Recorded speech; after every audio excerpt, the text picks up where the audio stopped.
Makinig kayo lang, prediction ko to, kaya makinig kayo lagi sa akin. Tunay akong analyst. Sa first 3 years nila, ang plano nila is kaukaw ng kaukaw. Lakaw todo-todo. And they use the budget. That's why yung yan mortal sin nila to our democracy is that they used Congress to loot our taxes. Mortal sin yan. At ngayon, hindi nakukulong. Walang nakukulong. Si Rebilla nakulong. Ano ba yan? Palit ulo? Hindi. 2 years to go. Dapat ipakulong ni BBM si Romualdez para tumahimik ako. At tumahimik yung mga tao who are supporting me. Bakit si Saldico ang binabanatan nyo? Sinasabi na ni Saldico na ang mastermind si Martin Romualdez na nagatid siya ng pera doon at kay Bongbong. Pinalayas nila kasi, ayaw nilang magtestigo. Ngayon, gusto na magtestigo, ayaw naman nilang pabalikin. Kunyari lang yun. Bakit si Senate Torping Lacson sa Blue Ribbon in-invite si mag-testify by Zoom, si Saldico. Nung lumabas na sa ibang network yung part 1, part 2, part 3 ni Saldico, ayaw nang ipatestify doon by Zoom. Ano ba talaga, Senator, ang rules diyan sa Blue Ribbon Committee? Dapat what is good for the goose is good for the gander. Di ba? Ganun lagi yung mga Inglesero. Bakit naman ganun? Dapat pinatestify nyo na. Kasi kung pinatestify nyo yun, edi part of the records na yun ng Senado, ang sasabihin niya na naghatid siya ng pera sa kay Romualdez at sa bahay ni Bongbong at sa Malacanang. Ay sinasabi mo whistleblower si Bongbong, that's not true. He admitted there was a U.S. State Department report saying that the corruption in the DPWH is massive. That's why he did that. At saka, yun na nga, ang analysis ko, na 3 years, come, and then on the 4th year, look like a hero. Hero ba siya? Naniniwala ba kayo na posibleng makasuhan at makulong si Martin Romualdez? Pwede. Kasi bakit nila pinakasuhan si Rebilla at pakulong nila? Bakit hindi? Diba, ICI also, yun lang ang problema kasi sabi nila i-livestream nila, hindi nila livestream. Kawawa yung ICI, sinabi ko na when I was in Europe, mag-resign na kayo, mga inutil kayo. Naiwan na lang ngayon si former Justice Andy Reyes. I mean, hindi naman siya makaresign, di ba? Di ba? Technically, that is already inutil. Anong nakikita niyong kalalabasan ng buong flood control hearings? Ang hearings na yun ng ICI, it was done to pacify us. That's why I said in the first place, ano yung ICI na yan? Si Bongbong din naman nag-appoint dyan. Siya naman namili ng mga tao. Sino una nag-resign? Di ba? Yung accountant? Yung accountant nag-resign Di ba? Ngayon, si Justice Reyes na lang naiwan. Because, how can I believe na yan? Kung si Justice Nabidi kaya nilagay mo doon, baka maniwala pa ako. Di ba? I'm nothing against Justice Reyes. Pero alam ko naman na former ES Bersamin also partly chose the members there. Diba? At tapos nadawit siya, si ES Bersamin, Chief Justice, nag-resign siya. Kasi gagawin siya sangkalan. Diba? Chopping board. It's falling Diba? The boat is sinking. But diba? what are you seeing? May maganda bang kalalabasan lahat ito?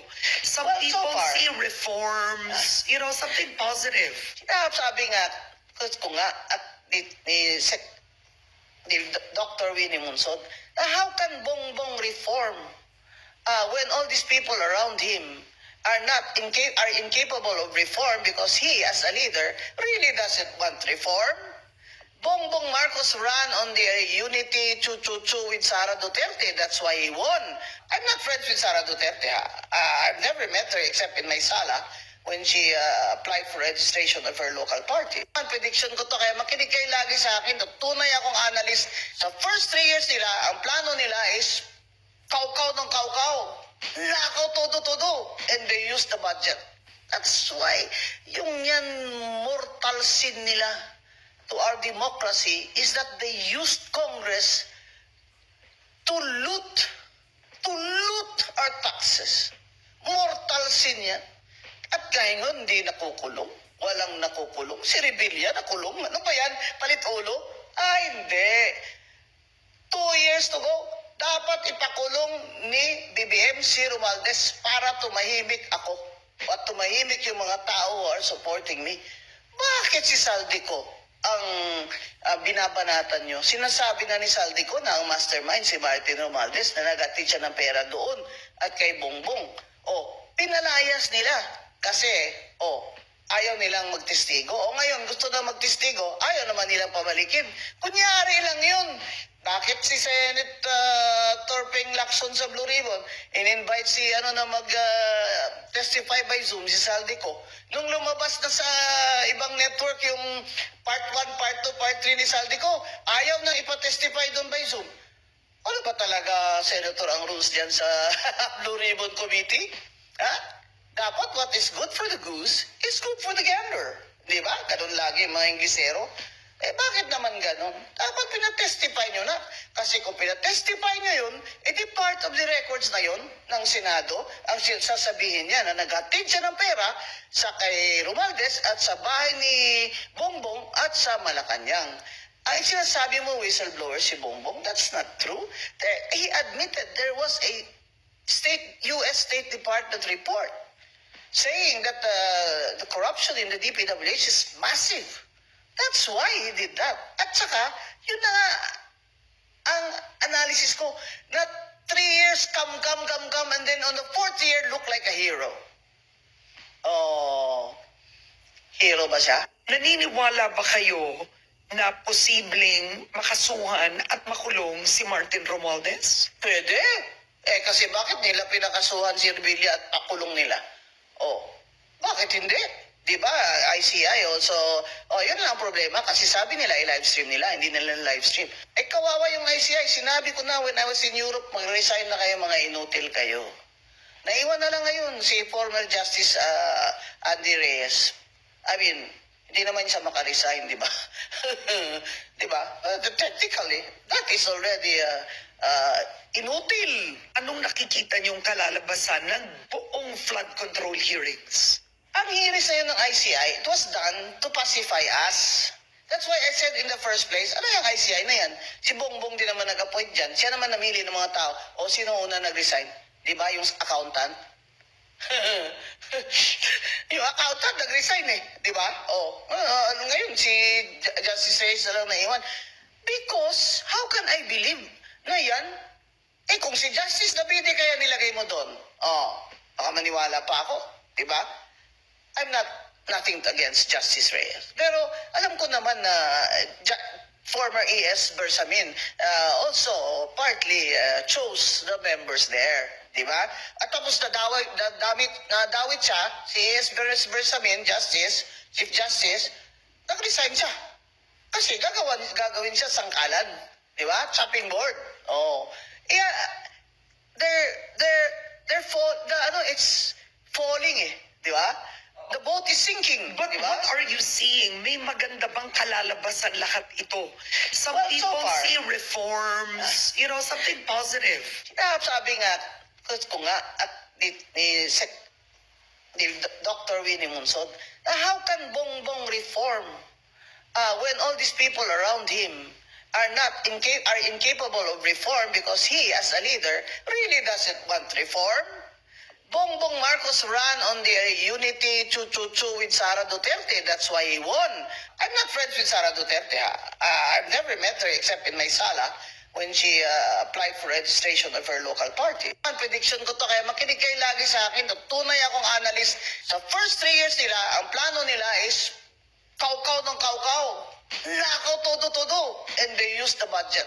That's why yung yan mortal sin nila to our democracy is that they used Congress to loot our taxes. Mortal sin yan. At ngayon, hindi nakukulong. Walang nakukulong. Si Revilla nakulong. Ano ba yan? Palit ulo? Hindi. 2 years to go. Dapat ipakulong ni BBM si Romualdez para tumahimik ako. At tumahimik yung mga tao who are supporting me. Bakit si Saldico ang binabanatan nyo. Sinasabi na ni Saldico na ang mastermind si Martin Romualdez na nag-atid siya ng pera doon at kay Bongbong. Pinalayas nila kasi, ayaw nilang magtestigo. Ngayon, gusto na magtestigo, ayaw naman nilang pabalikin. Kunyari lang yun. Bakit si Senate Torping Lacson sa Blue Ribbon in-invite si mag-testify by Zoom, si Saldico. Nung lumabas na sa ibang network yung part 1, part 2, part 3 ni Saldico, ayaw na ipatestify doon by Zoom. Ano ba talaga, Senator, ang rules diyan sa Blue Ribbon Committee? Ha? Dapat what is good for the goose is good for the gander. Di ba? Ganun lagi yung mga Inglesero. Bakit naman ganun? Dapat pinatestify nyo na. Kasi kung pinatestify nyo yun, edi part of the records na yun ng Senado, ang sasabihin niya na naghatid siya ng pera sa kay Romualdez at sa bahay ni Bongbong at sa Malacanang. Ay sinasabi mo whistleblower si Bongbong, that's not true. He admitted there was a U.S. State Department report saying that the corruption in the DPWH is massive. That's why he did that. At saka, yun na nga ang analysis ko, na 3 years, come, and then on the 4th year, look like a hero. Hero ba siya? Naniniwala ba kayo na posibleng makasuhan at makulong si Martin Romualdez? Pwede. Kasi bakit nila pinakasuhan si Revilla at pakulong nila? Bakit hindi?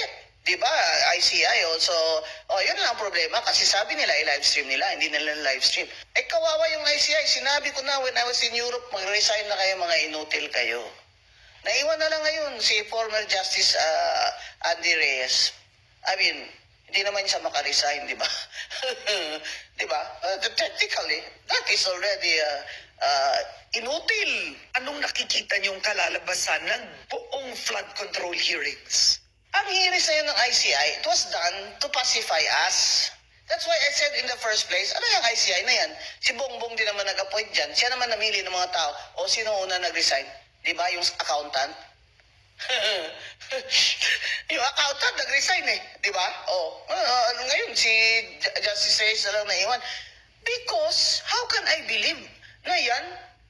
Kung si Justice Lapide kaya nilagay mo doon, baka maniwala pa ako. Di ba? I'm nothing against Justice Reyes. Pero alam ko naman na former ES Bersamin also partly chose the members there. Di ba? At tapos nadawit siya, si ES Bersamin, Chief Justice, nag-resign siya. Kasi gagawin siya sangkalan.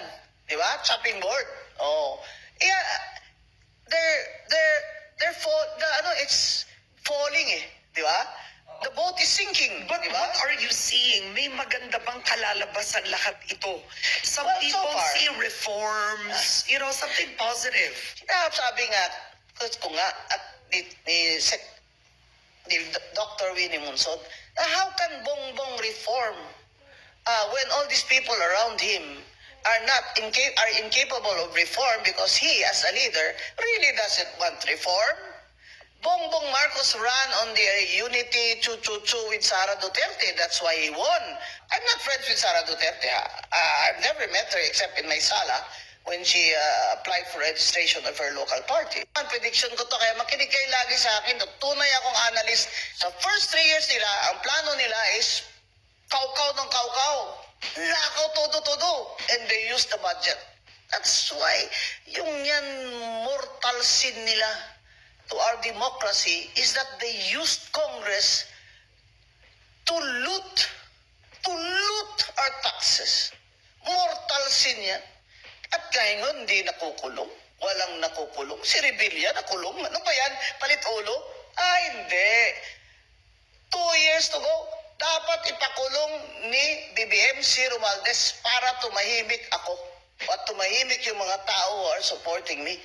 Bakit si Saldico ang binabanatan nyo? Sinasabi na ni Saldico na ang mastermind si Martin Romualdez na nag-atid siya ng pera doon at kay Bongbong.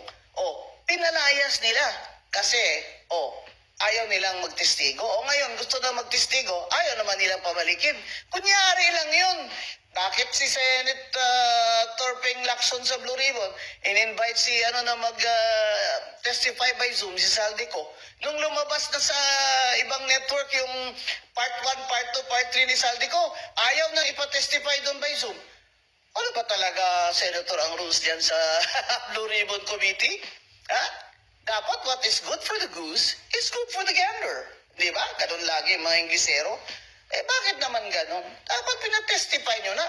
Kasi kung pinatestify nyo yun, edi part of the records na yun ng Senado, ang sasabihin niya na naghatid siya ng pera sa kay Romualdez at sa bahay ni Bongbong at sa Malacanang. Ang sinasabi mo, whistleblower si Bongbong, that's not true.